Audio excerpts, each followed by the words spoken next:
माझं सोलापूर न्यूज मध्ये आपल्या सगळ्यांचं स्वागत। एक पालकमंत्री काय करू शकतो हे महाराष्ट्रातल्या सगळ्या मंत्र्यांना आदर्श घालून देणारा पक्षासाठी नेतृत्व म्हणजे तुमचं आहे।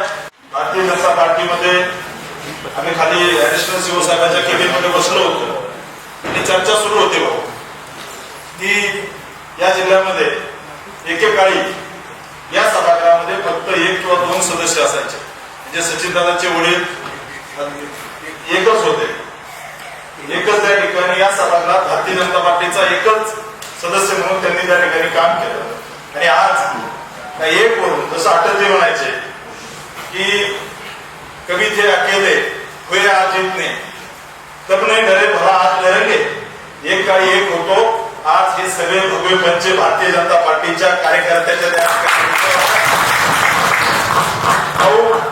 तुम्हाला स्तुती केलं आवडत नाही, पण तुमचं नेतृत्व या जिल्ह्यामध्ये काय होऊ शकतं, एक पालकमंत्री काय करू शकतो हे महाराष्ट्रातल्या सगळ्या मंत्र्यांना आदर्श घालून देणारा पक्षासाठी नेतृत्व म्हणजे तुमचं आहे।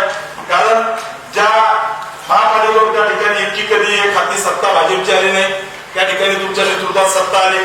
तुमच्या नेतृत्वामध्ये या जिल्ह्यामधल्या जवळजवळ 10 पैकी 11 पैकी 10 पंचायत समिती आपले सभापती भारतीय जनता पार्टीचे झाले।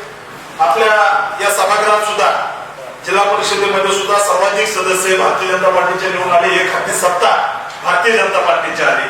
खऱ्या अर्थानं एक नेता म्हणून, एक कर्तृत्व नेता म्हणून आणि सगळ्या कार्यकर्त्याच्या मागे ताकदीनं उभं राहणारं नेतृत्व आम्हाला भेटलं। मला आठवतंय ज्या दिवशी भाऊ तुम्ही पालकमंत्री झाले त्याच्या काही दिवसानंतर काही लोकांनी बाहेरचे पालकमंत्री किंवा अशा पद्धतीने एक चर्चा करण्याचा प्रयत्न केला, परंतु एक कर्तृत्व नेता कुठेही गेला तर तो त्याचं नेतृत्व सिद्ध करू शकतो। एक सामान्य घराचा कार्यकर्ता जेव्हा नेता होतो त्यावेळेस काय होऊ शकते याचं ज्वलंत उदाहरण म्हणजे आदरणीय जयाभाऊ आहे। आणि आजचा हा या ठिकाणी अध्यक्षपदाची जी निवड आहे याच्यातून हे सिद्ध होत आहे।